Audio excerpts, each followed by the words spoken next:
영적 자람을 위한 40일 두 번째 시즌에 오늘은 27번째 날입니다.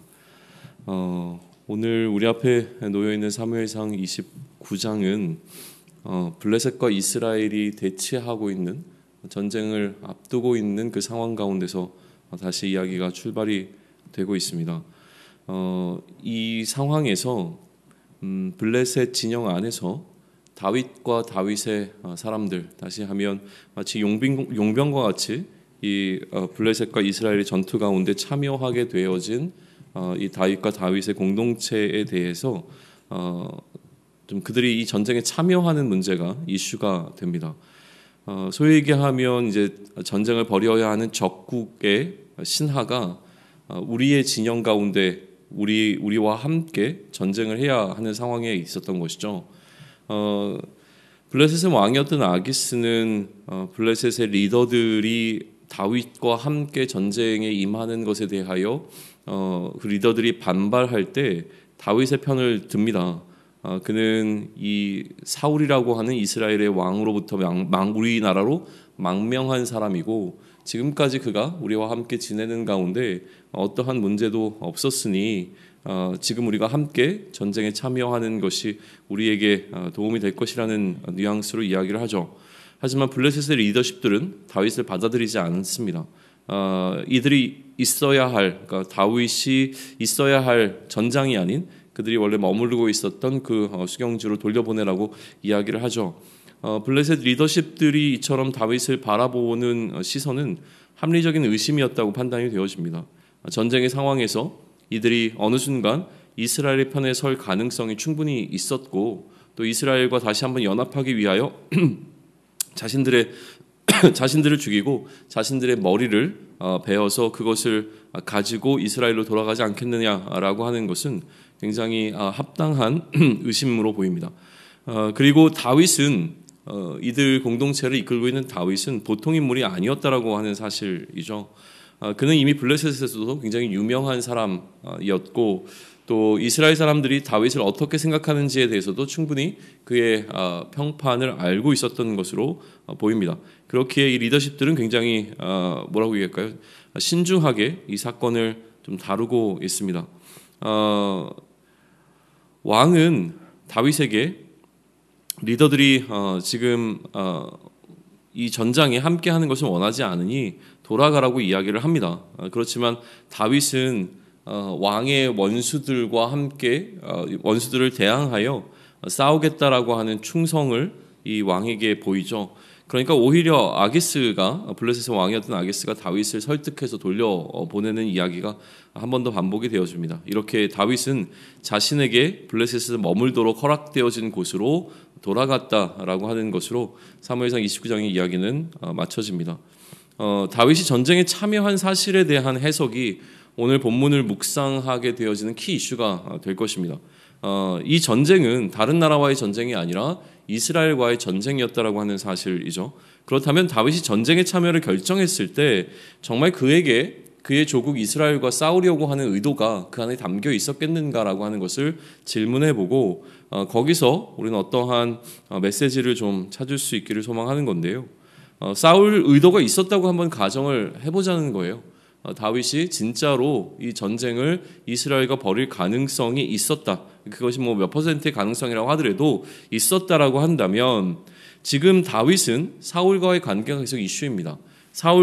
이스라엘의 왕이었던 사울을 피하여 도망쳤던 상황이고 계속 이 상황이 이어지는 것이 만약에 두려웠다, 불편했다고 한다면 다윗은 이참에 사울과의 이러한 불편한 관계를 끊어내고자 하는 의도가 있을 수도 있지 않았겠는가라고 하는 가정이 가능해지는 것이죠. 이참에 왕권을 교체하는 역모를 꾸밀 수 있는 계기로 삼을 수도 있었을 것 같습니다. 그렇게 한다고 해도 사실 누구도 다윗을 비난하지 않을 만한 상황 가운데 지금 놓여 있게 된 것이죠. 그러니 우리의 질문은 이 상황을 계기로 다윗이 사울을 치고 이스라엘의 왕으로 등극하기 위한 의도가 그 안에 있었는가라고 하는 것이 될 것입니다.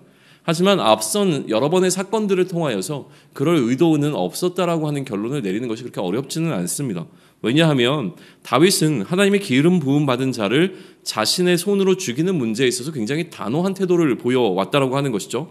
그럴 수 없다라고 이야기했기에 이번 전쟁에서도 다윗은 사울을 칠 의도 가운데 전쟁에 참여하지 않은 것이 분명하다라고 우리는 해석할 수 있을 것 같습니다.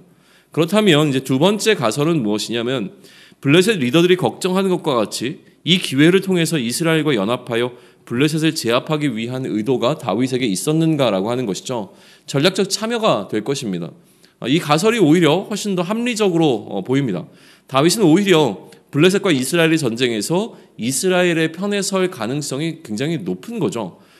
블레셋 방백들이 그 가능성을 잘 본 것으로 우리는 해석할 수 있고요. 왕이 보지 못한 것을 오히려 이 리더들이 보고 지적하고 있는 것이죠. 이런 측면에서 전장에서 거주지로 돌아가야만 했다는 이 상황을 놓고 본다면 다윗의 계획이 실패한 것으로 우리는 오늘 본문을 해석해 볼 수 있을 것 같습니다. 하지만 이후에 펼쳐지는 내용이라든지 지금까지 흘러왔던 내용을 통하여서 다윗이 그러한 계획을 세우고 그러한 계획의 실패로 인하여서 우리에게 주고자 하는 메시지가 보이지는 않는다라고 하는 것이 이 두 번째 가설에 있어서의 좀 어려움입니다. 그렇게 가장 적절한 해석은 지금 이 상황을 다윗에게 찾아온 어쩔 수 없는 상황으로 바라보는 것이죠.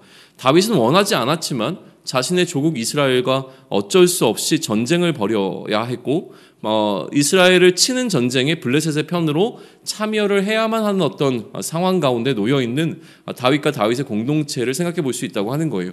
왕의 요구를 거절하면 블레셋 왕에게서 그의 충성심을 의심받을 수밖에 없는 상황에 놓이게 된다라고 하는 것이고, 또한 이스라엘에서 도망쳐서 블레셋의 털을 잡았던 그들의 명분이 되어준 이스라엘과의 불편한 관계가 그렇지 않다라고 하는 상황으로 뒤바뀌어지게 되어지기 때문에 그들이 지금 생존하고 있는 그 상황 가운데 어려움이 찾아올 수밖에 없는 상황이었다라고 하는 거예요. 그래서 어쩔 수 없이 다윗은 이 전쟁에 참여를 결정할 수밖에 없었고, 하지만 전쟁에 참여하게 되면 그의 조국 또 그의 백성들의 피를 볼 수밖에 없는 상황, 이 아이러니한 상황 가운데 다윗은 어쩔 수 없이 놓여지게 되었다라고 하는 측면에서 오늘 본문을 바라본다면, 그러면 우리가 마주하게 되는 것은 무엇이냐면, 감사하게도 이 상황을 다윗이 모면하게 되어지는 결정적 계기가 일어나게 되었다라고 하는 거예요. 오늘 본문은 이것을 보여주고 있죠. 하나님께서 구체적으로 이 상황 가운데 개입하진 아니하셨지만 인간이 예측할 수 없는 방식으로 다윗이 안고 있었던 이 어려운 문제가 해결되면서 우리는 이 일을 통해서 다윗과 함께 하시는 하나님의 손길을 간접적으로 느끼게 되는 것입니다. 하나님께서 이 상황 가운데 이스라엘의 왕이 될 다윗이 그의 백성을 직접 칼로 쳐 죽이지 않아도 되는 상황으로 하나님께서 이 상황을 풀어가실 때에 이스라엘의 블레셋의 방백이라고 하는 블레셋의 리더십들을 통하여 이 일을 이루셨다라는 쪽으로 해석하는 것이 가장 무난한 해석이 될 것입니다. 만약에 우리가 이 본문을 이러한 방식으로 묵상하고 해석한다고 한다면, 그러면 이것은 우리를 향한 위로의 메시지로 우리 앞으로 성큼 다가오게 될 것입니다. 지금 한국교회는 함께 모여 예배를 드릴 수 있는 상황이 아닙니다. 그리스도의 질서를 따라 사는 하나님 나라의 백성이지만 세상 가운데 거하는 지금의 삶에서 우리는 사회적 요구를 무시할 수 없기 때문에 그렇습니다. 지금뿐만이 아니라 이제 우리가 걱정하는 것은 이후에 일어나게 될 이러한 사회적 분위기 안에서 우리는 한국교회가 또한 우리의 예배가 어떠한 방향으로 갈지 예측할 수가 없습니다. 그러나 분명한 것은 지금 현재는 이렇게 하는 것이 합당하고 이렇게 할 수밖에 없다라고 하는 것이죠. 그리고 이렇게 계속되면 안 된다라고 하는 것에 우리 모두 동의하고 있습니다. 답이 없고 답을 찾지 못하고 있는 우리에게 오늘 본문은 하나님이 일하고 계심을 신뢰하도록 도와주고 있습니다. 답이 없는 상황이라고 느끼는 것은 실제로 답이 없는 것이 아니라 우리의 지혜가 없기 때문 없다라고 하는 사실로 해석해야 된다고 이야기해주고 있는 것이죠. 이 상황 가운데 답이 없는 것이 아니라 이 상황에 하나님께는 답이 있음을 우리에게 보여주고 있습니다.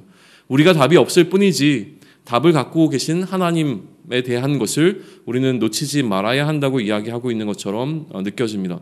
그러니 답을 갖고 계신 하나님을 더욱 의지하는 것이 지금은 우리에게 전달되어지는 하나님만 의지하라고 하는 굉장히 피상적인 메시지가 아니라 현실적인 조언이 될 것입니다. 우리의 실질적인 통치자이신 우리의 왕이신 하나님을 의지하며 나아가는 오늘이 되기를 원합니다. 우리의 눈에 명확한 답이 보이지 않지만 그러나 우리가 답을 찾지 못했을 뿐이지 이 상황 가운데 하나님께는 답이 분명히 있습니다. 그 하나님을 신뢰함으로 오늘 우리 앞에 놓여있는 이 상황을 잘 감당해낼 수 있는 저와 여러분이 되기를 축원합니다. 아멘.